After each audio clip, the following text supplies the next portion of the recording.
Well, it says that we are live now, so let me go to the comments, and usually we can take a few minutes to just have a little breather beforehand and have everybody kind of trickle on in.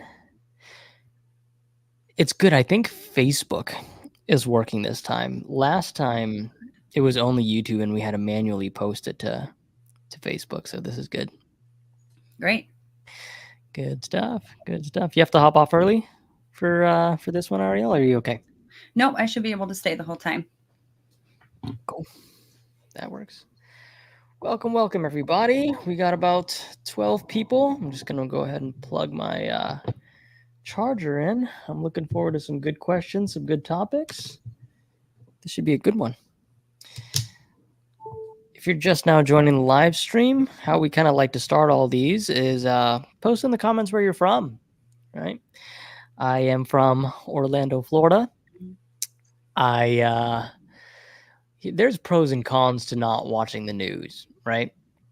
Obviously, the pros of not watching the news is that you're not exposed to all the negativity that's going on running rampant in the world. But sometimes I come off painfully misinformed or non-informed at all when it comes to things that I should be informed about. Apparently, there's some kind of hurricane coming for me. I live in Orlando, and we're starting to get some of the outskirts of it now. Tropical storm warning I just got on my phone, so I may or may not lose power during this live stream, but whatever happens, happens, and we'll kind of just go with it. It's not really a big deal. What about you, Ariel? How are you doing? Doing okay? I'm doing pretty good. It's a good day. No hurricanes for me, so I'm happy about that. Yeah, I know. We got in the house. We got Sweden. We got England, Germany. We got Munich. And we got Belgium so far. It's good to see everybody here. It's picking up my microphone okay, right, Ariel? Yep. Good. All right, everybody. We got a few more people coming in. We went from 12 to 20. Feel free to post in the comments where you guys are from. We'll go ahead and get started soon as well. Ooh, we got Berlin. We got Michigan. We got Hickory, North Carolina, Israel. Very nice, very nice. It's cool to see everybody here. Mm-hmm. Good. All right. I like that shirt, Ariel. Thank you. Of course. Shout out to Adrian. Yep. Repping for Adrian. Thought about that before we hopped on. I'm like, oh, this wasn't even intentional, but I can represent for them. I think I wore my shirt on the last live stream. I'm not sure. Oh, that's funny. Yeah. Cool. All right, we got 26 folks in here. If you guys have any specific topics about CFS, the nervous system, any questions that you want answered, just make sure it's not too triggering or too TMI or anything like that. And if it's a question, try to keep it balanced, right? Where it's not too vague to where I'm not really struggling trying to pull information out of the question. The more vague the answer is, or the more vague the question is, it's more difficult for me to answer it, right? So specifics do really help. Okay. Excellent. We got France in the house. We got Richard from the UK. Excellent.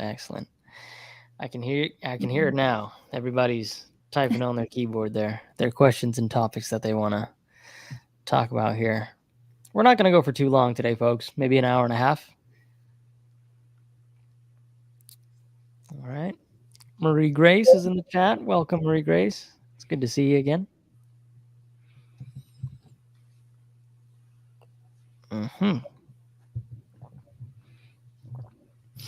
What about you, Ariel? Since you started coaching rather recently, are there any mind shifts that you've had as a coach? Anything that really stuck out for you now that you're on this side, able to see things from a little bit of a different perspective? Yeah, definitely. I think one of the most recent ones is We say that we're like the strongest people that we know, and it's totally true. I mean, looking at thrivers and everything that comes up and everything that we all work through is absolutely inspiring. And I had a little bit of a taste of that as just a thriver, but being on the other side and seeing like how much we truly persevere and come out the other side, our authentic self essentially is just really inspiring. So I think that I didn't have any doubts that this works or that, it's the nervous system. But if I had any lingering doubts back there that I didn't know about, they're completely gone, you know. Um, but yeah, I think that I've had a ton of mind shifts actually. It's been a lot. I feel like I, come and coach, and then afterwards I'm just kind of soaking in all that's kind of happening in front of me. So yeah, it's pretty wonderful. I think, and the power of community too. That's something that when I was in it, I didn't necessarily, I don't want to say gravitate towards, but I wasn't, super, super attached to the community. But looking back, I'm like, wow, I hadn't realized just how strong an impact that community and connection has, and seeing the difference between, people that are, very well supported and reaching out and not. So that's very interesting to me. Yeah. Yeah. The power of community is, I think it's, what did they say, Ariel? Like the top two things that the nervous system needs in order to acquire a sense of health and resilience is number one, safety, but number two, it's like connection, right? Mm-hmm. Safety and connection Yep. were those top two. And the thing is, you can't connect with other people inside of an echo chamber or being isolated or alone. Thank goodness we live in a digital age like this Mm-hmm. now, to where people can kind of emulate a lot of that connection through things like this, like live streams online, our group calls within the program, connecting with one another too via social media. I think that's really important as well. So, absolutely. Okay, let's go ahead and start with questions, everybody. But before we get started with questions, I do want to let you guys know something. Uh, Platinum program. Platinum program, just going to outline some of the benefits of the Platinum program if anybody is interested, because we are getting a lot of questions about the Platinum program since the virtual live event here. Platinum program, what you get is access to the school community. You get 2 group calls a week as part of Recovery Academy. You get access to the included roadmap call as well on your first month, where you get a breakdown from any of the coaches, whether that be Krista, Adrienne, Ariel, or myself, where we break down your nervous system health assessment as well. You get comprehensive one-on-one coaching on a monthly basis. After that, too, you get daily access in a private chat to all of the coaches if you so need to, as well, where you get one touch point a day. So if anybody is interested in Recovery Academy Platinum, please let us know, because our next cohort starts on Monday. Okay, so just wanted to throw that out there as a little bit of a nugget for information for those of you guys who are interested. Okay, let's start with the first question here. I'll have you do this one, Ariel, Okay. actually. Let's start with Anna. So I'll let you read that. All right. Anna says, I'm very new to learning the CFS recovery principles. I understand the part about not reacting to symptoms in readjustment periods or adjustment periods, but how much should you pull back on activity during those periods? So during adjustment periods, we want to pull back so the nervous system we can send safety signals to the nervous system. So we want to pull back to where we don't necessarily have zero symptoms, but we have symptoms that are manageable, where it's not completely overwhelming, overbearing, doesn't cause, extreme emotions. And as far as not reacting to the symptoms and adjustment periods, we do want to try to react neutrally, so it's not so much about them coming up and then ignoring it or not reacting. It's more about acknowledging what's going on and then choosing the best that we can to respond well or neutrally. I like that. And for the second part of the question here, how much should you pull back on activity during those periods? It totally depends on where you are in your recovery and your capacity. But I like to use an example of the gym. I know a lot of us here in this program don't probably don't have enough capacity to be like in the gym, but I'm just giving you just a little bit of an example. Okay, so let's just say gym is like an average person's kind of definition of expanding, right? Because that's what it is. An average person usually expands their physical activity by working out by going to the gym. And when you go to the gym, you exercise, very specific muscles in the gym, and you're working those muscles out. So let's say we're doing arm day, right? So we're expanding the activity of the arms. We're pushing our arms to a certain limit in order for them to grow. And then the following day, the arms feel sore. The arms feel tired. So what we're doing is we're taking a break from the gym. We're going to skip the arms for a day or two or three whilst they kind of readapt and readjust. And then we go back to the gym. But on those days where we're not exercising or expanding the arms and skipping the arm day in the gym, are you not using your arms at all during those rest days? Of course you are. You're brushing your teeth, you're cooking food, you're taking groceries from the car inside the house, right? You're still doing the things that you would do just without the gym, right? And so that's kind of how I want you guys to look at expanding activity, but just on a much more lower capacity level. So, whatever you did to expand that activity, whether that was walking or maybe a little bit of exercise, or maybe just taking a light stroll out of your house, or something of that nature, right? If your body's going into a flare up from that physical activity and you feel it in the form of fatigue or whatever it is, then we're going to hold off on the walk in front of the house. We're going to hold off on the gentle stroll in front of the house. For now, we're going to pull back on that. But does that mean you're going to pull back on all physical activity? No. We're going to still keep a very low baseline of physical activity to maintain a certain level of momentum. So that's kind of what I would recommend. Just an example of what it looks like from a CFS standpoint.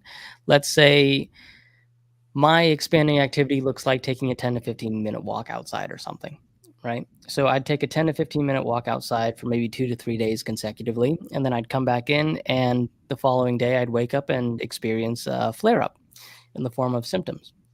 And so I'd skip my 10 to 15-minute walk that day. I'd take it easy because my body's sore and readapting or readjusting. But I'm still making it a point to, walk to the bathroom, to do some gentle stretches in the morning. Even though my body is quite fatigued, I would make it a point to get to the kitchen, get some food, and then, instead of sitting at the dinner table, I'd probably take it easy and eat on the couch or something like that. Albeit, yes, I would have to move probably much slower than a normal day, but still, I'm still moving, right? Very gently, very gradually. And I'm skipping the very activity that put me in the flare up in the first place. Absolutely. Um, but I hope that helps in form of that example. What do you think, Ariel? Does that make sense to you? Yeah, absolutely. Great example. Cool. Awesome. I'm going to hide this one. And oh, here we go. This one. This one's good. Did you guys deal with panic and anxiety as part of your CFS? Absolutely, I did. Um, yeah, the thing is, Hayden, panic and anxiety are byproducts of a nervous system reaction, right? It's your nervous system having a reaction in a perceived dangerous state. It's having a danger response. So panic and anxiety are emotional feelings, they're states of being when you feel like perception wise you're in a dangerous situation. That's all rooted back to your nervous system. These aren't separate things, you guys. Okay. So that's what I want you guys to understand. Panic disorder, anxiety, CFS, chronic conditions like that present really mysterious symptoms. These are not separate things. These all come from the same mechanism. All right. So I don't want you to separate those two things, Hayden, and say, did you experience this, as a additional thing on top of your CFS? Like, no, it's all the same thing. It's all from the nervous system. Okay. And Ariel can tell you too, she's experienced her fair share of panic and anxiety as well through this. Yeah, So that's definitely a symptom that I experienced. it was one of my main symptoms actually that I experienced. And, just to echo what Junior said, it's definitely just a part of, the hypersensitive nervous system, or CFS. It's not separate. It really helped me a whole lot to start looking at it as a symptom, as opposed to this thing outside of CFS or this other thing that I have to look at or treat. It just really simplified it, and in turn, went away. Excellent. Excellent, excellent, excellent. Okay, let's see here. Let's go to... I like this one. Jessica. She asks, oh, wait. I thought I was going to sneeze. I think my root cause is unsafety, shut down feelings since childhood. Where do I begin? When you are not in safety, a little bit vague, but I can touch on certain points of this question here. In the beginning, because I hear a lot of people within the process of recovering from this saying that they have to heal childhood trauma or really deep-rooted stuff, or have to look back into really introspective things that got them into this place, and having to do really, really deep inner work to get out of this. There's a time and place for all those things, and I'm not necessarily opposed to doing any of that work, but I like to use this phrase a lot in the program, where the more recovered you are, the nervous system allows you to go deeper in terms of doing that type of work, right? So it's a direct parallel, right? The more recovered you are, the deeper you can go. I actually don't recommend people doing very deep internal reflective introspective work, especially in the beginning when their capacity is very, very low, because what I've seen is it can have a opposite reverse effect, where it can actually make somebody worse because it's too much too soon for the nervous system to handle that. It's not the appropriate time and place. So that's the part of the question that specifically I can touch on, unless Ariel, you have any points that you want to make towards this as well.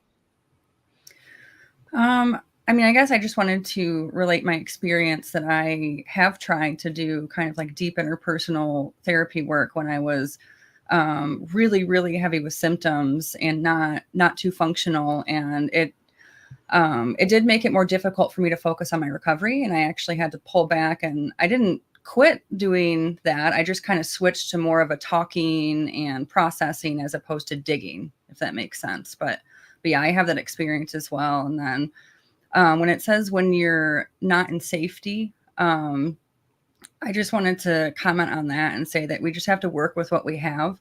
I don't know that there's an environment where people, can't necessarily recover or get better. But I know that when I first started initially, this was before I came to CFS Recovery, I was working through a different nervous system related program and made some progress. And the position I was in, I wouldn't say was safe. It was a very stressful, high stress, tense environment where I was on, the verge of homelessness, lots of stuff going on. And I was able to go forward and make progress following the principles and using those things as opportunities to try to respond well or be able to take care of my nervous system.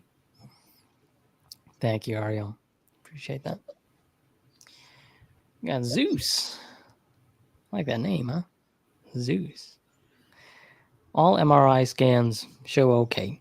Did you experience numbness in the arms and the legs? Absolutely. Absolutely. When your nervous system goes into a danger state, and when it goes into an anxiety mode, at least from what I've experienced, it felt like all the life was sucked out of my extremities and moved into my core to kind of protect resources. That's actually what it literally felt like for me. So the experience of numbness and or tingling in my extremities, which includes my arms and legs, was a very real thing that I experienced. Absolutely, for sure. Very common too. I hear this very often. Mm-hmm. You experience this, Ariel? Yeah, I had that experience where I had that numbness in my arms and legs. I also had a plethora of scans, including MRIs, that came back not really showing any cause, which kind of confirmed for me, okay, yeah, this is definitely my nervous system. Absolutely. Nita's got a good one. Hello. How do you handle balance issues, difficulty walking, and anxiety associated with it? So, first thing you want to ask yourself, Nita, is what are you afraid of in terms of your balance issues, right? Are you afraid of falling over? Or are you afraid of falling and hurting yourself, right? Are you afraid of losing balance, losing control? What is it? What part of the balance thing actually scares you and gives you that anxiety? For me, I had balance issues as one of my main symptoms. Balance issues and dizziness as well were two of my main symptoms. And what I had to ask myself, the first question was, Junior, whenever you walk and you feel dizzy or you feel unbalanced, what are you afraid of? And I always told myself, I'm afraid I'm going to fall when I walk. I'm afraid I'm going to fall over and hurt myself or something's like terribly wrong, right? And so with this imbalanced symptom created the fear of falling, the phobia of falling, right?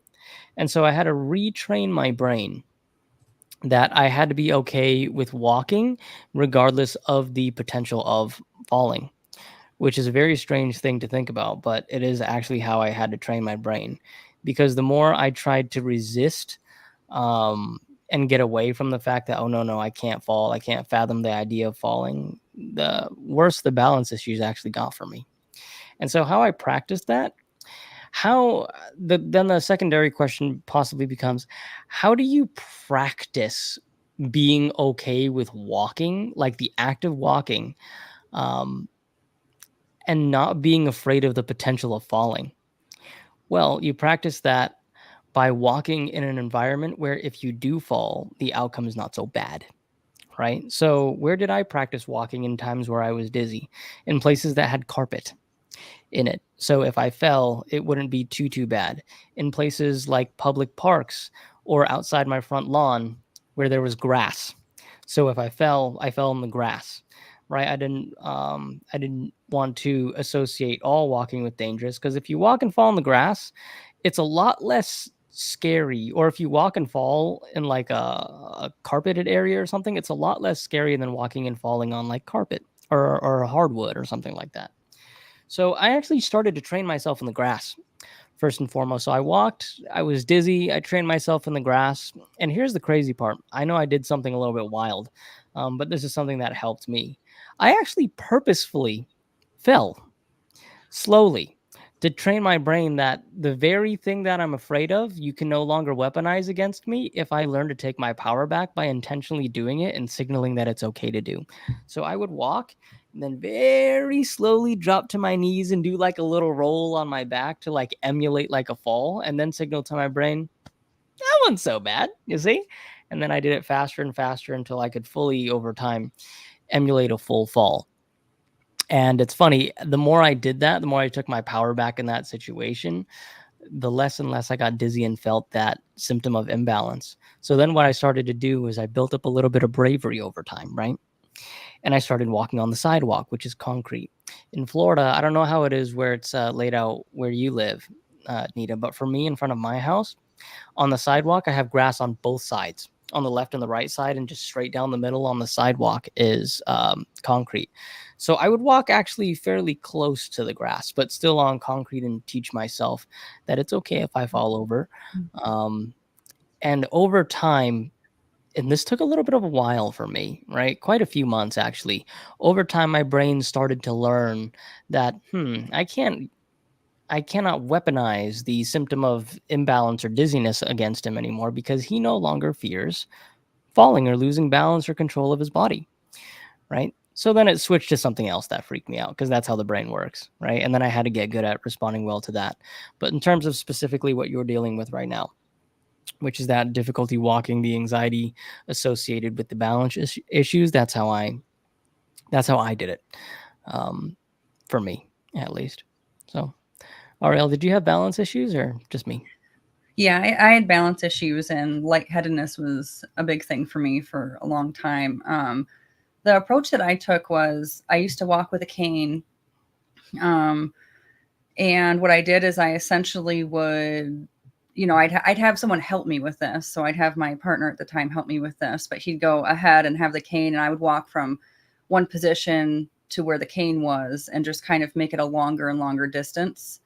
That's kind of what I did. Is I just started, again, I tried to I didn't do it by falling or making myself fall, but I worked on that fear. When those thoughts would come up, I'd just be like, I'd be like, I'm so scared I'm going to fall. And then I'd also say, but if I do, I will be okay, and kind of challenge that a little bit. But yeah, I just started walking less and less with my cane, and then it kind of went away. Mm-hmm. I like this one too. Valentine asks, any tips for social phobia? So, social phobia is very similar to me and my previous arachnophobia as well. I was taught at a very young age that all spiders are bad, all spiders are evil, and you can never have a good or decent experience with any type of spider, bug, or arachnid ever, and that is just all bad.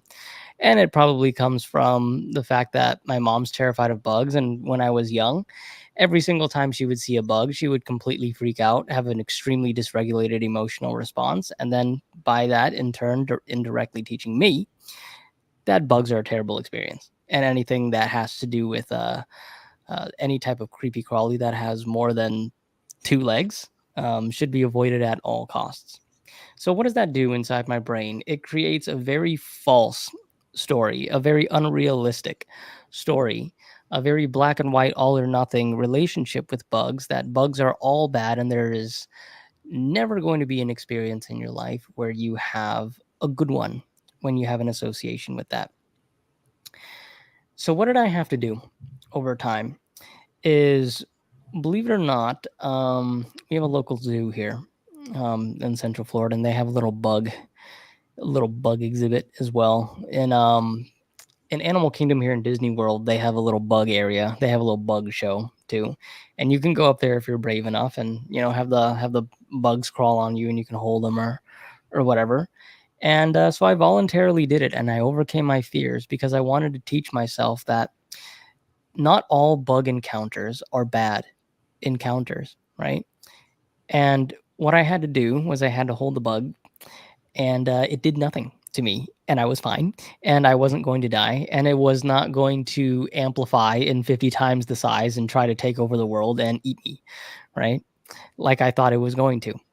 And so I kept having these interactions over and over and over and over with bugs that never seemed to hurt me, but I was taught otherwise when I was younger. So that belief in me slowly over time, the more consistently I was exposed to it, was starting to die.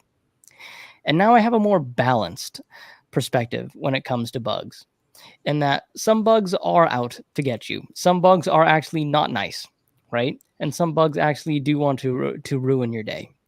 But some bugs don't. And some bugs are actually very kind, friendly, mind their own business. Some bugs maybe just find their way into your house because they simply just got lost or misguided, and they just need a way to go back outside so they can be with their tribe. And that's a much more 50-50 balanced perspective on bugs, but you can also take that same exact concept and apply it to people as well. When somebody comes up to me with any type of phobia, what does it tell me? It tells me that they've created an association, a perception, or belief, a really black and white way or all or nothing way of thinking in terms of how they look at a specific thing. For you, it's people. For you, it's being social. Maybe it's for you, it's being around friends or groups of people or specific environments that emulate being in a social circle, right? And so, what your brain has probably done over time, and this is just purely me making an assumption here, is maybe based off previous experiences or things you've been taught, or maybe even based off one bad experience that you have now overgeneralized to all future experiences, and coming off of the assumption of that people, social situations, friends, being in situations that require conversation is going to be all bad. And that's how your subconscious brain has now learned to see it. So now, over time, what you must do is very gently and slowly expose yourself to its opposite experience, which is seeing people putting yourself out there slowly but gradually in a layered way. So maybe having dinner or coffee with one person at a time. One person over the course of a few months can turn into two. Two can turn into four. Four plus four can eventually turn into a group, which turns into social environments. And slowly but surely, having these experiences and then coming out of these experiences okay, having good experiences, having fun experiences, and then teaching your brain slowly over time with consistency that every time I expose myself to something like this, it's not all bad like my subconscious brain wants to assume or think it is. Right. And then learning over time, because it takes a while, like I said, to really build that balanced perspective and association that, yeah, some people suck. But there's another side of that. There's another half of that where some people don't actually as well. And some people are really cool too. And I can have good experiences in, social situations, regardless of all the constant, maybe negative experiences that I've had in the past. I can now learn to retrain my brain in the future that things don't have to always be like this. And maybe I was just dealt a bad hand when I was younger and I was bullied or around the wrong people or whatever it is. But allowing yourself the second chance and the opportunity to get back out there, and relearning, and reteaching your brain that there's actually a balanced way to do this as well, and that not all people suck, um, is definitely the healthy way to go. Right. And I've learned this in my own experience. And Ariel, I'll have you speak to this from your experience too.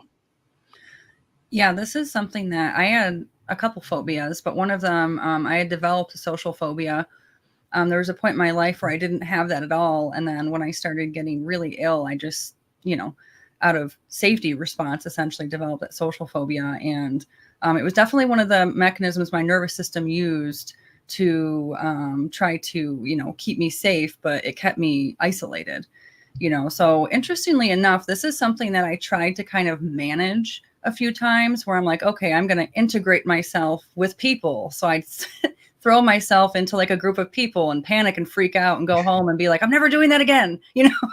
Too much too And soon, huh? yeah, too much too soon. And I tried this, but I'm going to be honest. This is one of those things that slipped away as I did the nervous system work through the program, to be honest with you. This is one of those things that I felt that I'm like, oh, I'm for sure going to have to do exposure therapy after I'm done with this program because I am so nervous meeting with people. But this is one of those things that my nervous system just loosened its grip on me with, where naturally, as I started moving through the program, like working with you, Junior, and, going to the calls and stuff, as I started implementing the principles and doing the brain retraining and stuff, naturally it came along because I started wanting to go out and do more. And it wasn't like I'm going to do more because there's people. It's like, well, now I can do more. And naturally, as I move forward, my want to do things and be more active happened to involve people. So I kind of slowly integrated myself with people, and it got less intense and eventually, went away. So for me, it's something I had to actually try not to focus on. And I just had to say, this seems to be part of the process. It's getting better. And it kind of slipped away for me. So I kind of tried to take the magnifying glass off of that one because that was a big one for me. And I would get so nervous anytime there'd be people involved with anything. Like I'd have these little like pep talks with myself before the grocery store. Like it was extra, but it kind of went away. It kind of came out in the wash for me, doing the nervous system work and all of that. Really, it just disappeared. Excellent. Okay, let's go to the next one. You want to take this one, Ariel? What do you think? Sure. Andrea says, with an adjustment period, how long do you need to pull back, or what sign are you waiting for to return? So with an adjustment period, what you're waiting for is you're waiting for things to get manageable again. We don't want to wait until there's zero symptoms to move forward. Or to, increase activity again. We just want them to be manageable. So the symptoms are going to, spike, and then we're going to get into an adjustment period, and we're going to pull back, and then we're going to pull back until it kind of revs from up here. It goes kind of lower. And then once it's manageable, we can start slowly moving forward and kind of reintegrating back to where we were at. Yeah, perfect. I couldn't have said it better myself, right? You don't want to do all or nothing. You want to start going when your symptoms are manageable, right? But you don't want to wait to the point where your symptoms are non-existent, because if you're doing that, you're waiting way too dang long, right? Cool. You also don't want to push it to the point where you feel that overwhelm and then you keep going, right? That's where we can get into a lot of trouble too. You want to pull back if you start feeling those signs of overwhelm too, right? So don't push past the point of overwhelm, but don't rest past the point where you're doing yourself a disservice and waiting too long either. There's definitely a gray area there. Okay. I'm trying to think if I had this symptom. Tightness in the stomach, yes. Tightness in the head, absolutely. So when I had headaches, I had felt like somebody was like tying a well, two types of tightness I had. One was like somebody like tying a like a rubber band around like the outer part of my head, and another one was literally it felt like somebody was like pushing like against my head, and I was like pushing back. It felt like that pressure as well. And yeah, with the stomach too, it felt like I was wearing like really tight like waistband pants, but like it was like on my belly button. I felt that as well. What about you, Ariel? Yeah, I had this, for me, the head sensation would be either there's something in going out, or it's almost like like you were talking about, there's something wrapped around my head, kind of just compressing inward. So I would get that, and along with I'd have the same kind of sensation in my stomach. So I got a lot of interesting sensations in my stomach and my head and my neck, and yeah, I dealt with that a lot. That's awesome. Okay, let's go to Nick. Nick asks, "Do you have tips for when to pull back? I have shortness of breath, like a 4 out of 10. When I do something and comes in an AP, it's like a 9 out of 10. And I feel like I can't breathe, and I try to stay calm. When we're hitting that 9 or 10 out of 10 territory, yeah, that's for when that's when you should do it for sure, right? Because you're getting into that overwhelm territory. I think my rule of thumb is physically when you start going into that overwhelm territory, and mentally as well, when you start getting into that territory where you can no longer stay calm or keep your cool or respond well, those are pretty good indicators that it's time to take it a bit easy. So, okay. Did you have Mm. sun sensitivity, Ariel, when you were recovering? I would, at certain times, like if I was in an AP, for instance, if I went in the sun, I'd find that I would just get overheated almost. It's almost like I get a sensation like I was heating up on the outside, but getting cool on the inside, if that makes sense. I don't know if you've ever had Mhm. that sensation or not, but yeah, that would No. happen with sunlight. Mm. But yeah, that was definitely my nervous system. That's not something I experience anymore, but yeah, I would almost be exclusively in APs or if I was stressed. Mm. Yeah, absolutely. Let's talk about DPDR for a second. For those of you guys who don't know what that is, it's just short for a symptom called depersonalization and derealization. Do you want to kind of explain what that feels like to have depersonalization, Ariel? I feel like you could explain it a little bit better than me. Because all I say when I explain that symptom is like, it looks like you're watching yourself live life behind a museum glass. It That's how I can explain it. Yeah, for me, when I would go through that, it would feel like almost like I was watching a movie, but it was my life. Kind of like you had said, Junior, where Mhm. you're kind of the outside looking in, and I would actually have the experience where it's like I would. Oh, Oh, is that you or me? oh, you there? I'm not sure. A big hurricane action. We can try again. Uh-oh. Here we go. Yeah, I thought it was funny because I said that and I froze, and I'm like, oh, it's kind of like that, where you're, Kind of like that. yeah, kind of I'm like that. talking, but I'm not talking here. Right, exactly. So it's kind of like that where like it's almost like something else is in control of what's going on. You're partially in it, you're partially out of it, and things just don't feel real. It's a very surreal dream-like feeling. That's probably more of what it felt like for me, was like I was in a dream and it felt like I had influence on what I did, but for the most part I just felt like I was on autopilot, and I felt like a major lack of control. Major lack of control over my thoughts, my emotions, my responses. Hmm. Okay. So that's how it felt like. And that's how it felt like, you know, some of the times for me too when I was experiencing that symptom, I had to ask myself the secondary question, same thing with you, Tony, is that you kind of want to ask yourself, okay, I'm experiencing this thing, right? But how does it make me feel? Because for me, it always made me feel like out of control. And I found myself doing this thing where I would like, on an emotional level, I would be like desperately reaching back to like go in my body and connect and be fully with the world, right? Instead of like feeling like an outsider almost, because that's what it made me feel like. Um, when I was young, I actually experienced a lot of moments at a very heightened level where I felt like an outsider as well.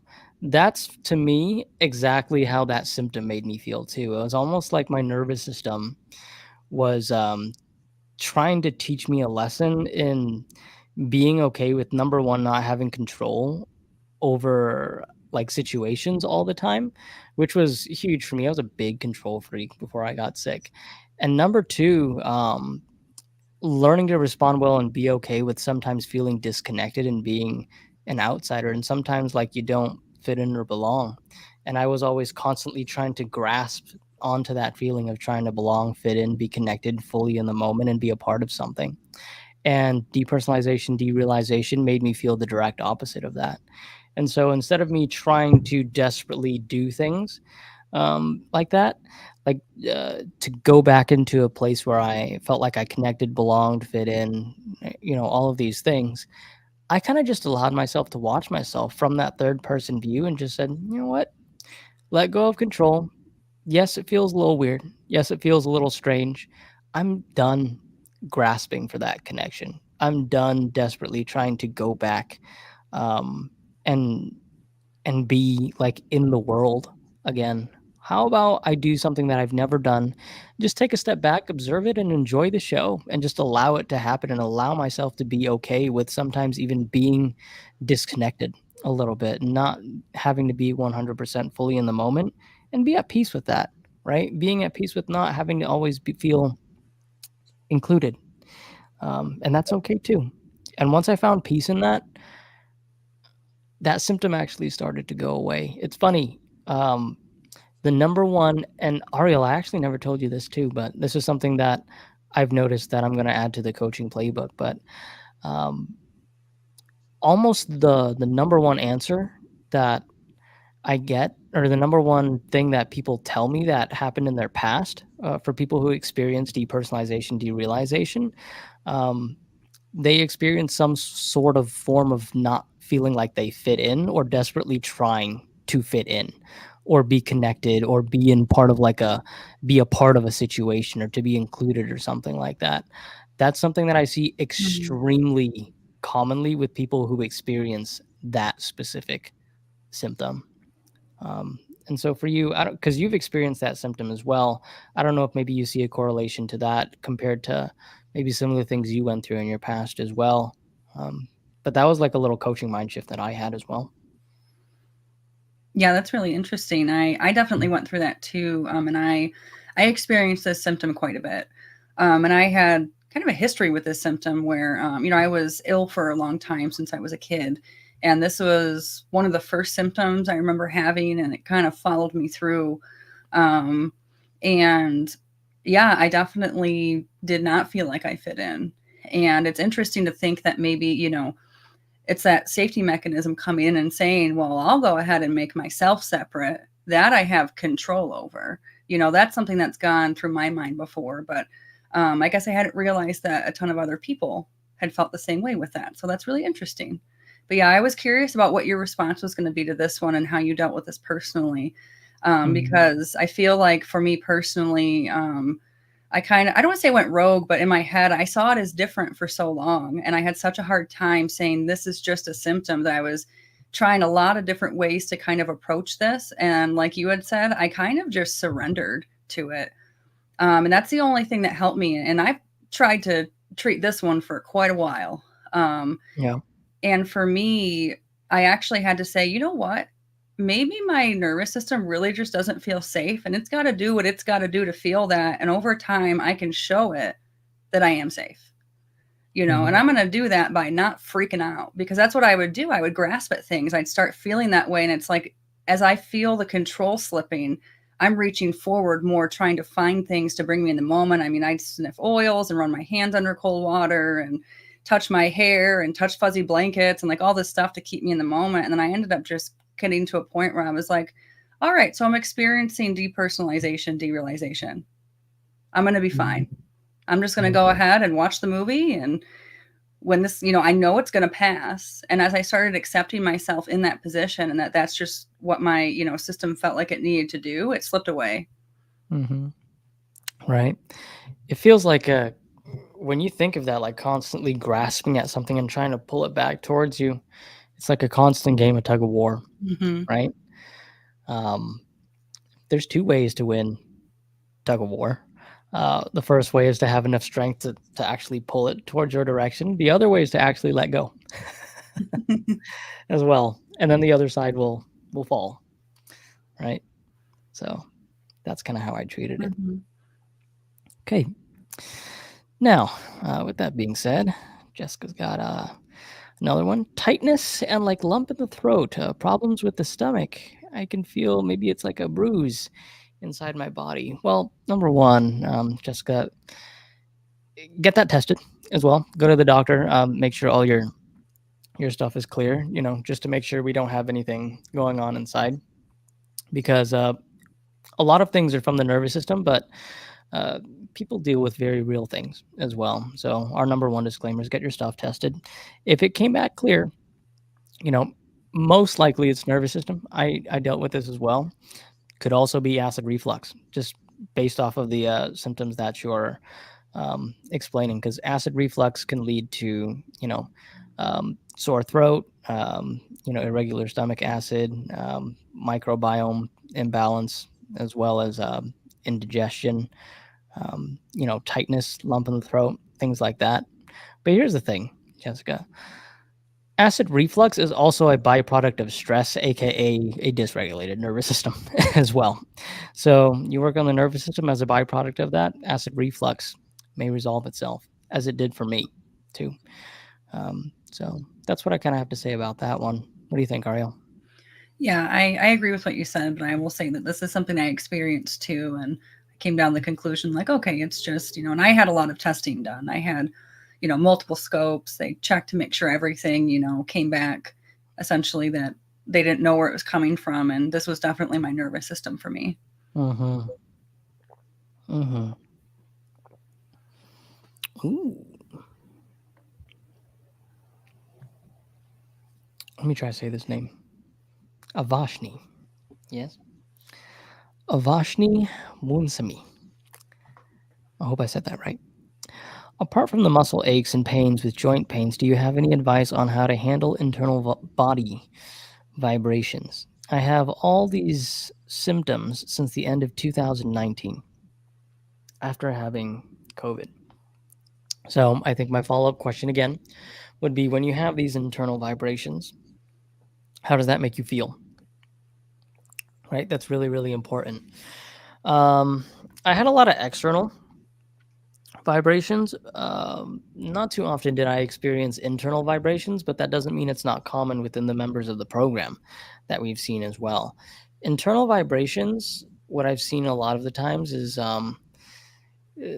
people who get like, or have a tendency to get like really emotionally shaken up by things. It's quite literal when you think of it that way. Literally getting shaken up from the inside, and the body is kind of manifesting that in a physical form as well. So maybe you want to take a look at that a little bit on a layered level and ask yourself if that's something that you've have a tendency to do, right? When you get some harsh news or any type of a emotional thing is erupting, do you have a tendency to get shaken up a lot easier or a lot quicker, more than the average or regular person with a resilient nervous system, right?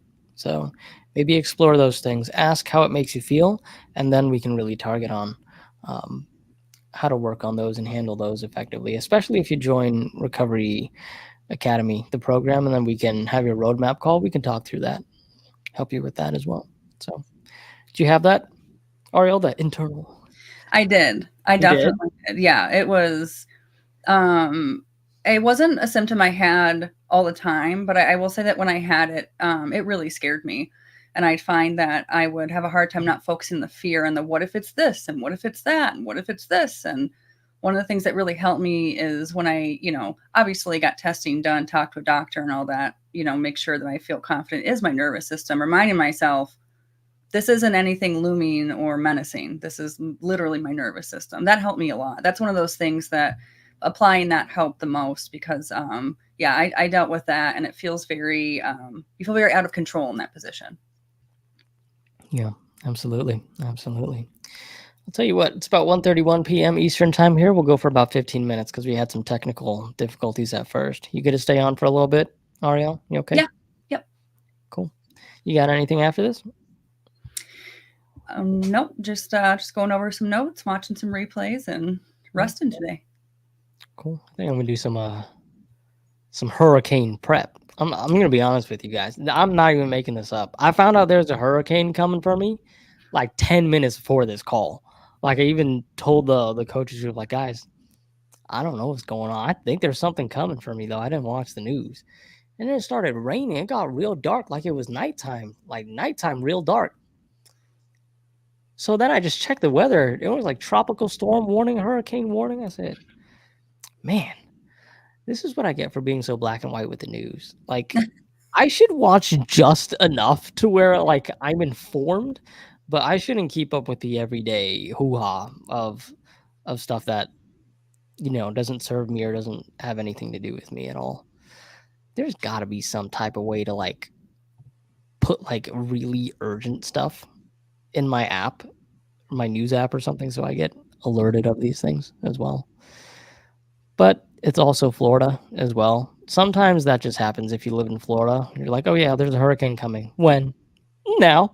That happens in Florida as well. Sometimes you get like 48-hour notice, right? So Talk about responding well. I'm like, what do we do if this happens? You're like, guess we'll find out. we'll just find out. Yeah. That's all you can do, right? I can't control what happens outside of that. Yep. So there's literally no point in me wasting the energy trying to worry about something that I can't control. You know what I mean? Yeah. So I used to do that so much. Mm. Like worry about stuff that was completely out of my control, catastrophizing and just going down the loop of, oh, what if this, what if that, what if this, what if that. Mm-hmm. It did nothing for me. No. If anything, it actually did do something for me. It made me worse. That's what it did, right? It's a taught behavior. It was a learned behavior, not directly taught, indirectly by impression of my parents, but still, I had to reparent myself, and those are one of the things that I had to unlearn and reteach the other way. So I think a lot of us have that too, that catastrophizing, that worrying as well. So let's see here. Hey, is this Maggie? No way. Hey, Maggie. So, Maggie, I reminded myself it was the nervous system over and over until the symptom disappeared. As long as it annoys you, it will persist. She is absolutely correct. Maggie is a wonderful star student inside of the program as well. So, welcome, Maggie. It's good to see you. It's good to see you. Okay, let me try to find one from here. Let's see. You see anything in the comments you want to take a look at? Or really, you got a specific topic maybe you want to talk about?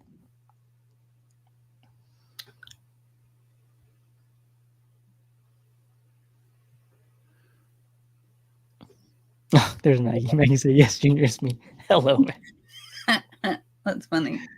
The coaches have a way of saying hi to people. We like to do this. The alien thing, we come in peace. Yeah. I like it. I like it. All right. I'm trying to find, there was a question I saw up a while earlier that I was eyeing a little bit. What's that?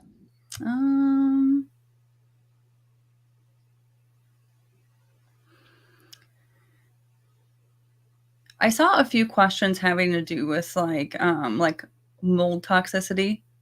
You want to talk about that? And yeah, there was there were a few people talking about, you know, how am I supposed to recover if I'm in a situation where there's mold, or what I'm having, you know, reactions to is around me. Um, Oh, that and sounds like the conversation Krista and I had last night. yeah, yeah, and You there want was to go talk also about that? talking about, like, where is it? Let me see if I can find it. Saying I would, you know, I would join the program, but it's kind of hard to do that when you're in that kind of unsafe position where you're around what's triggering these things so often.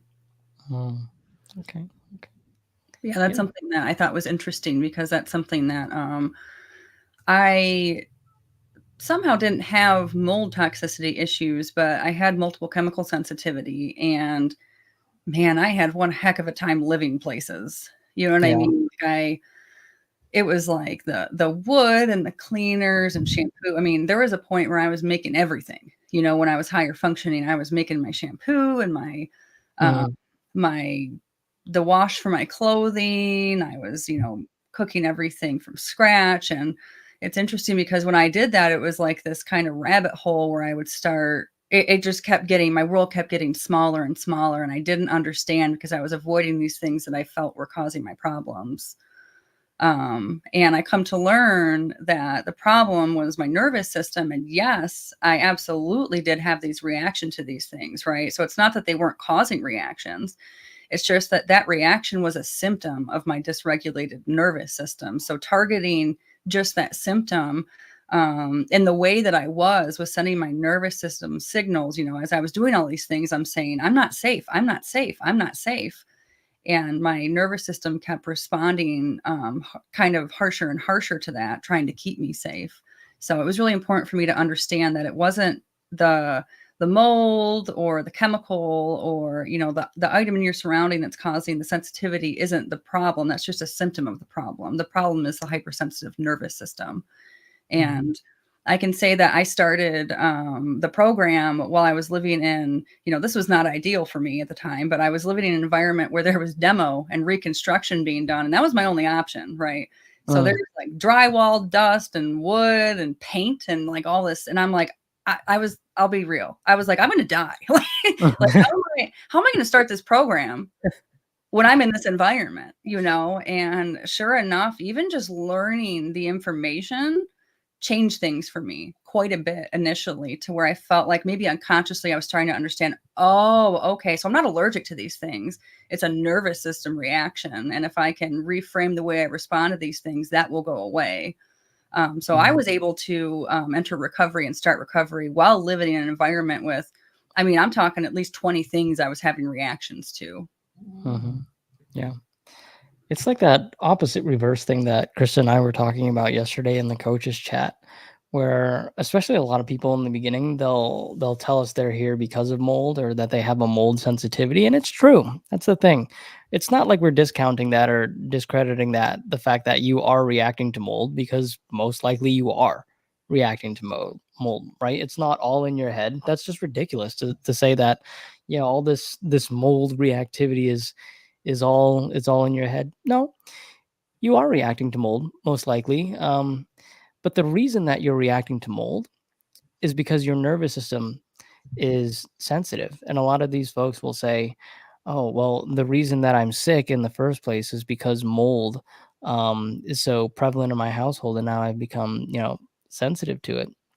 But what they don't understand is that the complete opposite effect is the thing that's going to get them out of, like, don't focus so heavily on targeting the mold exposure, because I'll tell you right now, because I've seen this time and time again, you get rid of the mold and then you keep persisting to have the nervous system issues and the condition, you're just going to blame it on something else. Mm-hmm. That's the thing, right? So, yes, the mold, I understand you are probably reacting to it in a really real way. That's a for sure thing.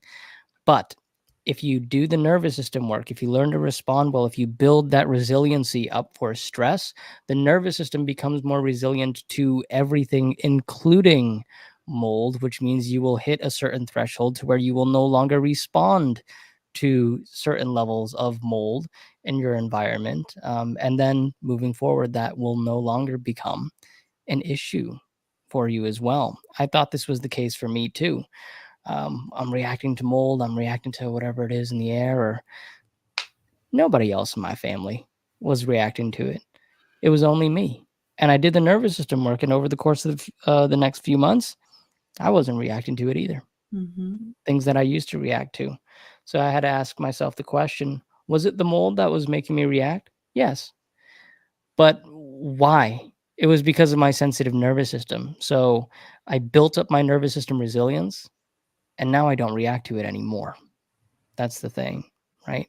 I think an average, regular, or resilient person's nervous system is supposed to actually be built to where it can tolerate certain levels of mold instead of being in mold free environments, because a lot of the times that's just not possible, right? I think our nervous systems are actually designed to be able for us to be in certain types of environments with pathogens, dust, mold, illness, virus, whatever it is, and be able to be resilient enough to be able to handle those things. So when we're exposed to those things, they don't turn our world upside down in such a dramatic way like it used to, at least for me, right? So hope that helps. Yeah, she clarified on there that she was curious about if she should do a detox, having had toxicity of also lead and mercury, which I don't know that we can answer that. I know that for me, where I was at when I got into recovery, things like doing detoxes would have added more stress to my system than I could have handled at that time. But that's probably just dependent on where you're at and how you view that. For me, I view that as a nervous system issue. So over time, I've had plenty of labs done towards, when I considered myself first recovered, and even recently, and I don't have anything flagging any issues on my labs, whereas I did when I first came in. Mm-hmm. I can only speak up based off my personal experience as well. I didn't really do any detoxes at all since I recovered. I had blood panels done after I was fully recovered. Everything came back fine for me. So, yeah. And I think I can't speak from like a scientific level because I don't know too much about it. But from what Krista says, if I can remember, the nervous system, when it's in a really resilient place, can also help the immune system and the body move out toxins as well more rapidly and effectively, because that becomes the body's priority as well, right? Detoxing is supposed to be a natural function by the body that can be kind of done without us having to manually interfere when the body's in a really good place. So if you're anything like me, once you fully recover, it almost looked like my body like detoxed itself once I was kind of already done. So, okay. We got Vivian. Oh, that's a funny one. Yes. Great to see you, Vivian. Master of hundreds of COVID. I haven't had COVID 100 times. I've probably had it. Since I've recovered, I've probably had COVID 6 times. Probably. That's quite a bit, Junior. It's quite a bit. Not 100 though. I think my perception of COVID has changed, right? It's because I call COVID for what it is, which is the coronavirus. The coronavirus always existed, even before COVID. We just called it the flu, right? So these days, that's literally how I view COVID these days. We're not in the place anymore in 2020 where we had that ridiculous strain, right? That was going around causing chaos. These days, I just perceive it as a flu. Maybe a little bit worse than a flu, but still a flu. That's kind of how I see it. I don't like saying the word COVID. I just like calling it what it is, at least to me, which is the coronavirus, aka just a version of the flu at this point to me. So my number one pro tip, if the name COVID triggers you or scares you in any type of way, try not to call it that. as well. Try to call it, I got a version of the flu, right? That helps me. Number two, the thing is, when a virus enters your body and your body's putting in that work, using a lot of energy to do what it needs to do to get it out of your system, it's going to take a lot of energy to do that, right? And if there's a lot of stuff going on physically with your body and your immune system and nervous system are working together, putting in that work, what happens during that time, especially during those peak hours where it's really hitting and you're having a lot of those flu like symptoms, your mental health is going to tank because those two things kind of go hand in hand with each other. Be mindful of that. It takes place on a chemical level, at least from my experience as well. And when that takes place and your mental health does take that tank, you have to do everything in your power to keep yourself afloat, at least to keep your chin above water. I'm not saying you have to be an expert at responding well, but what I'm saying is at least try your best to keep a logical mind about you. Understand that if you're feeling low mood, depressed, maybe even bouts of angriness or sadness, understanding that it's chemical and acknowledging that with your brain, and then using something else to kind of shift your mind into a different direction when it comes to emotionally or what you're focusing on. And then afterwards, when you start feeling better and your appetite starts to come back and you can reintroduce a little bit more movement and be a bit more physical in that sense too, don't listen to your brain right away, because when you start feeling better, your brain's going to want to tell you, oh, well, it's time to go back to life. I think we should start doing this and this and this and this and this and this and this. When your brain starts throwing everything at you that you have to do the moment you start feeling better, it's probably best to do like a third of that, maybe a half of that at most, because our brain wants to be really black and white about it when we start coming out of the illness and just jumping right back into life. And I'll tell you right now, that's the one thing that gets a lot of people in trouble, right? Is right after they start feeling well after a certain thing, they go right back into life and they do it way too damn fast, right? So whatever your brain's telling you, do like a third of it. Take some time to recharge, maybe even an extra 2 or 3 days, even if you feel like you could do a little more. Slowly integrate your way back into regular life and then build yourself back up. Be patient with it as well. Take it slow. Be okay with taking it slow. Don't feel guilty about it either. Um, and you should be okay, right? That's what I do, at least every time I get it. I haven't relapsed since. I've had a lot of stuff happen to me, you guys, after I've recovered. I've had deaths in the family.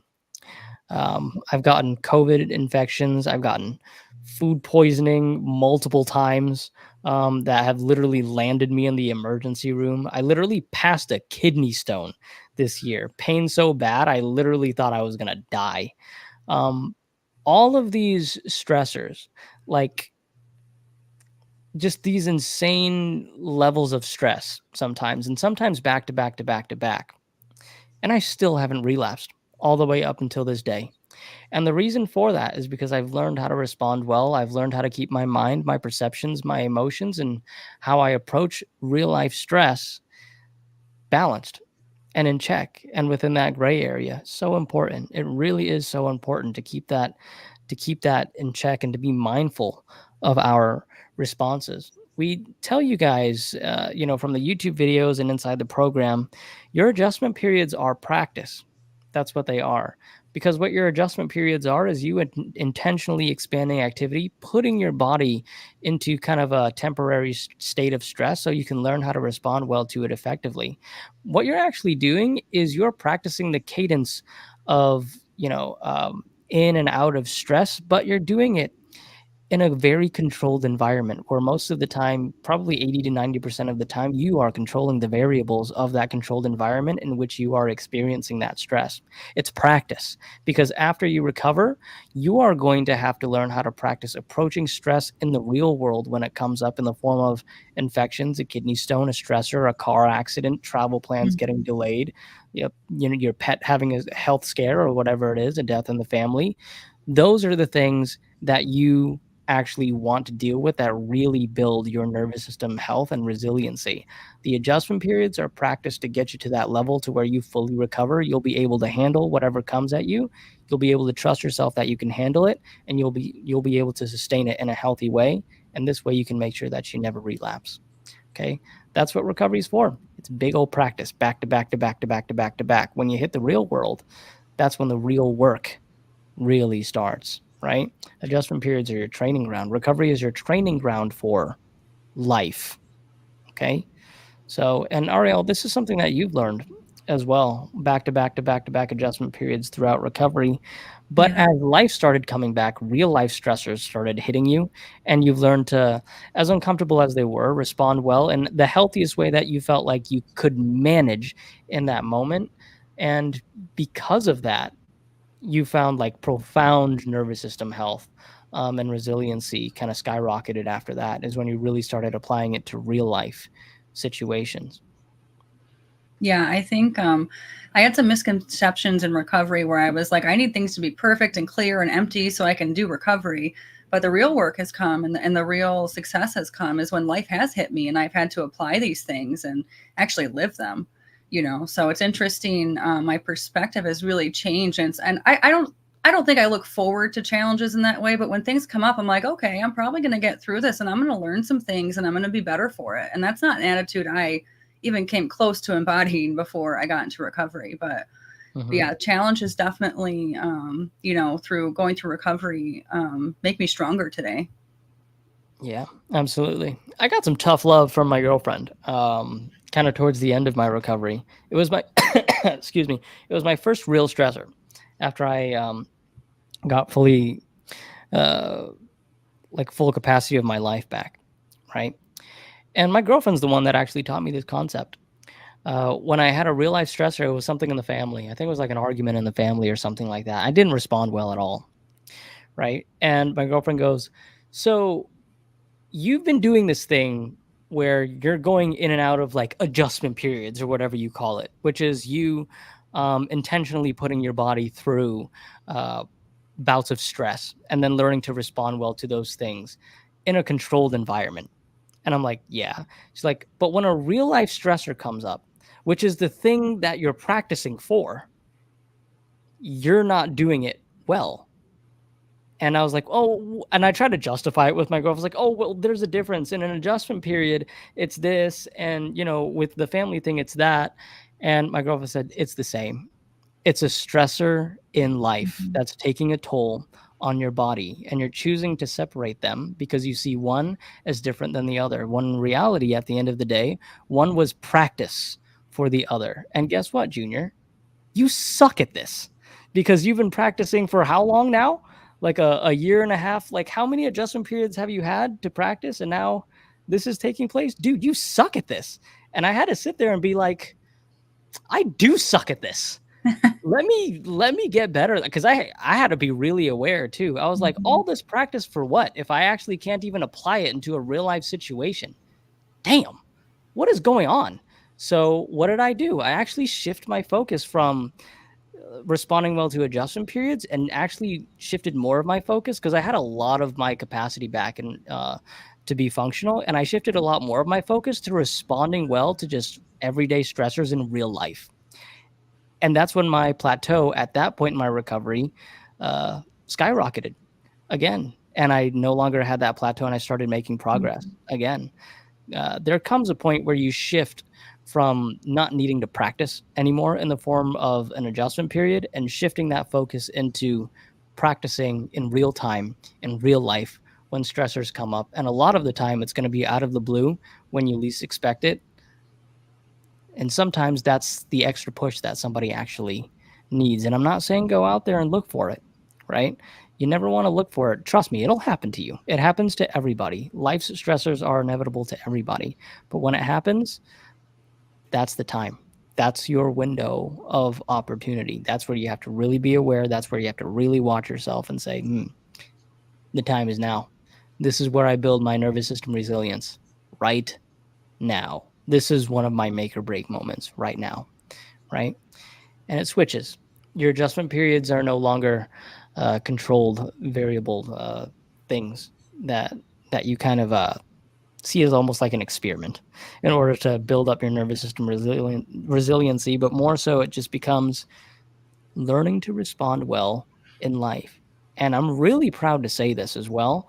This is something I've gotten really damn good at these days, is learning how to respond well to life, because there's some awareness looking back before I got sick. The reason that I say I'm proud of it is because before I got sick, I'm going to be honest, I sucked at that. Responding well to life, to stressors, to emotions, when people would piss me off, when people would upset me, when people would be late, when people didn't meet expectations, or maybe I didn't meet my own expectations, or whatever it was. I didn't respond well to pretty much anything. Now I'm different. Now things are different, totally different. Um, and it took all those adjustment periods and all that practice for me to get here. But thank God for my girlfriend for really putting things in perspective, and saying that you had all this practice with the adjustment periods. And for what? If you can't even respond well to a real life situation, what did you go through all those things for? Just so you can keep practicing going through those things? That's not how that works. It was just practice for another thing, at the end of the day, anyways, right? And Ariel, I've seen you exemplify that as well, and prove time and time again why you are a coach, because you've had to take care of some things, like on the private side too. Take some people to the hospital. You've had to, you know, hold some people's hand, or emotionally console people on an airplane, on a long flight. You've had to deal with car accidents, right? Mm-hmm. Um, that's applying stuff in real time. This is you, um, keeping your nervous system resilient, right? So that's really the definition, the true definition of nervous system resiliency, and embodying that work and what we teach. You want to speak on that a little bit before we let these folks go? Yeah, definitely. Again, it's something that I just hadn't considered when I was like earlier in my recovery is, what is this all amounting to? And it was a very controlled environment, and getting to where I was more functional, and life started moving quick. That's where we have a choice. I have a choice in how I respond. And even when I don't respond, when I say, I wish I would have responded different, okay, then I'll do that next time. That's a response in itself. So when these things come, which like Junior said, they will, this is where the rubber meets the road. So I don't know, I think that it's interesting after doing like nervous system work for a while. A lot of things are natural when they come up. It's natural for me now to stop and assess, how am I going to respond to this situation? That's not something that ever happened to me before. It was, how did I respond to that situation, and do I have a mess to clean up? So most of the time it's a matter of, how am I going to choose to respond?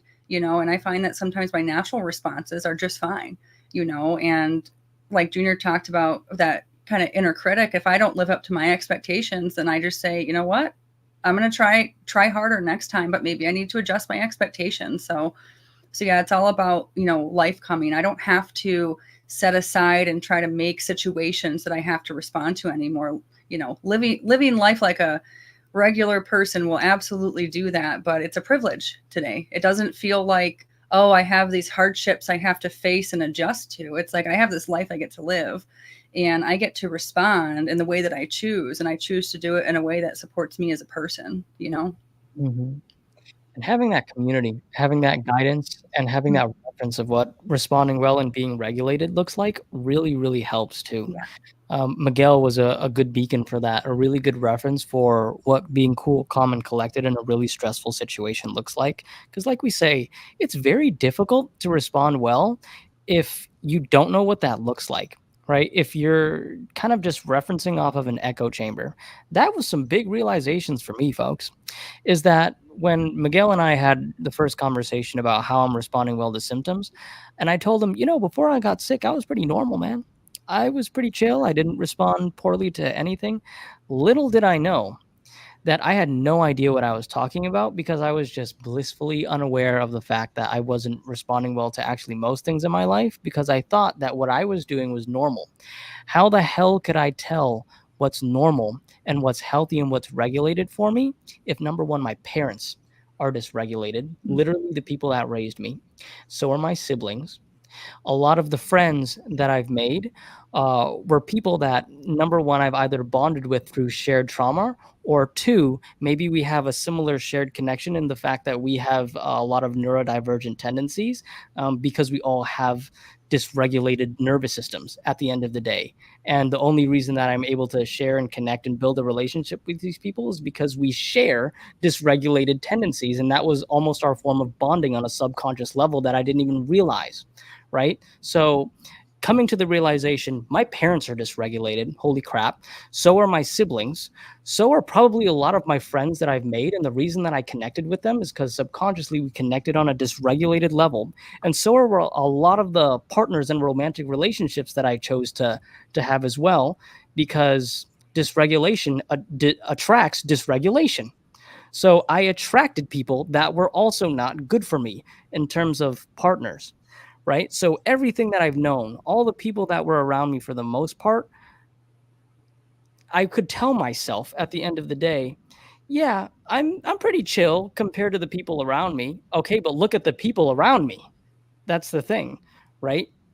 And I had to ask myself and come to the big realization, holy crap, how many healthy people do I actually have around me that I can use for reference? How come Miguel is a breath of fresh air compared to everybody else around me? And then I had that huge mind shift. I don't know what regulation looks like. I don't know what being healthy looks like. I thought my entire life that this was healthy. What I didn't realize was that I normalized dysregulation because that's all I knew. That's all I can reference off of. I didn't know any better. I was living in a freaking echo chamber. And when I joined the program, what I actually saw what it was like, what I actually saw what regulation looks like, what health looks like, how to think the right, not the right way or the wrong way, but how to think in a way that, matches the healthy lifestyle that I want moving forward, and to have a symptom free life where my body is no longer in a constant state of distress or danger. Because all this time I didn't know why. Why the constant symptoms? Why the constant distress? Why the constant danger? I'm not in danger. Um, Little did I know, I was dysregulated the whole time, and I was just unaware. My body was having a danger response because it was trying to communicate it to me, but it was trying to communicate something to me that I wasn't aware of because I made something so normalized, and I couldn't see past that because it was outside of the world that I knew. I went into the program, I saw a totally different world, totally different people, people who approach things differently, who handle stress differently, who speak differently. I had to literally be taught by Miguel how to speak different. I had to choose different vocabulary because the vocabulary that I chose was so black or white. I literally would say with my food sensitivities, oh, I can't eat that. I'll eat it and I'll drop dead. Right. Like, apparently that's not normal ways of speaking. I didn't know that. I've been talking like that my whole life, right? I didn't know. I was very unaware. Being exposed to different communities, groups, being inside the program, it changed my life. It opened my eyes to a lot of things, right? It's like people who are well traveled and they go all around the world. They eat all kinds of different foods, see all kinds of different cultures, meet all kinds of different people.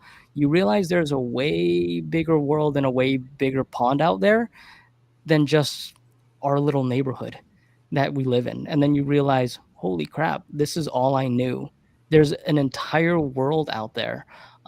Just like when you join the program, there's an entire program full of all kinds of different people out there that show me that there's a different way to do things, a different way, a way that I never knew, that I never realized that I could approach, that I now know.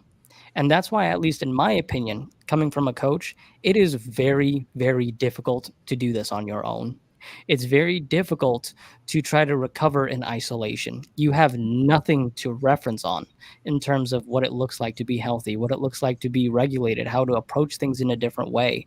How can you know to approach things in a different way if the only thing you can reference on is yourself and your previous past and the things that you've done and the things that maybe other dysregulated people around you have exemplified? It's almost damn near impossible.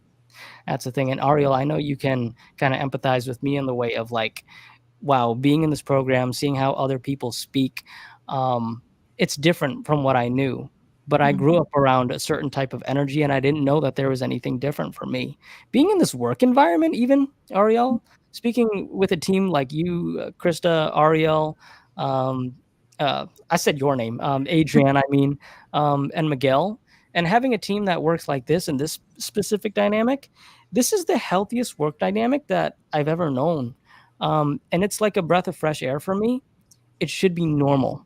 That's the Mhm. thing, and it's not normal for me. That's how I knew I had a problem, because at first, when I was exposed to this type of healthy energy in a work environment, guess what happened? It felt uncomfortable for me at first. That's not supposed to happen, but it happened for me. That's how I knew something was off, something needed to change, and, I don't know if you experienced this too when you started work, but that's something I definitely went through. Yeah, I definitely did. I was like, wow, this is what an experience working with people with regulated nervous systems. And I had the same thought. I was like, I don't know if I've ever experienced this. But then I did think back and I'm like, I do think in the past I had experiences where I came across people who were like that. And it was so weird to me.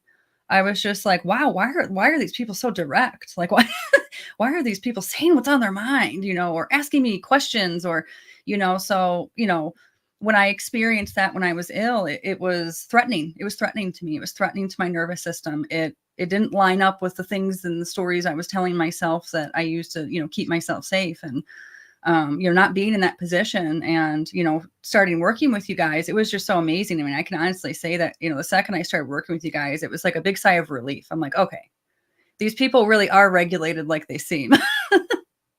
So it's been awesome. It's been absolutely awesome. But you're right, it should be normal. That should be something that, you connect to and just go, oh yeah, but I still had that moment where I went, oh wow, they're so regulated. Whereas, moving forward, hopefully it would be like, oh, okay, cool, that's healthy. I'm in. Mhm. Right. And it's kind of just learning to normalize those things, right? This is a bigger epidemic than it seems. Like Mhm. nervous system dysregulation, um, it's getting bigger and bigger and bigger every single day. And hopefully, the information more and more and more is really getting out there of like, guys, like we got a issue here. We gotta figure this out. We gotta work on this a Mhm. lot. It's not just about physical symptoms. A lot of people join the program solely for the fact that, listen, I just want to get rid of my physical symptoms, get their life back.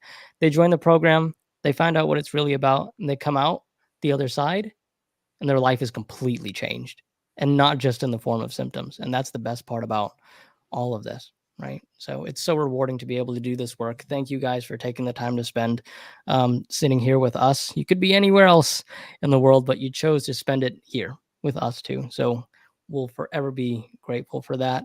Ariel, you want to say anything before I let these folks go? Thanks for spending time with us. It's been an excellent time answering questions, getting to know you guys a little bit more. So yeah, hopefully we'll see you guys in the program at some point. Absolutely. Whether it's Academy or Platinum, Mhm. again, our Platinum next cohort is starting on Monday. If you guys want to have personalized, comprehensive help one on one with myself, Ariel, Krista, or Adrienne, that is your ticket in. Okay. Don't waste any expense, invest in your health. This is something that I did. I don't know where I'd be if I didn't join this program, to be honest. It has completely changed my life in more ways Mhm. than one. Okay. So if you can help yourself, help yourself. All right. Excellent. Thank you guys so much. And as Miguel always says, you are only one mind shift away from living a life full of thriving health. You guys have been awesome. And we'll see you guys again very soon. Okay. Excellent. Bye, everybody.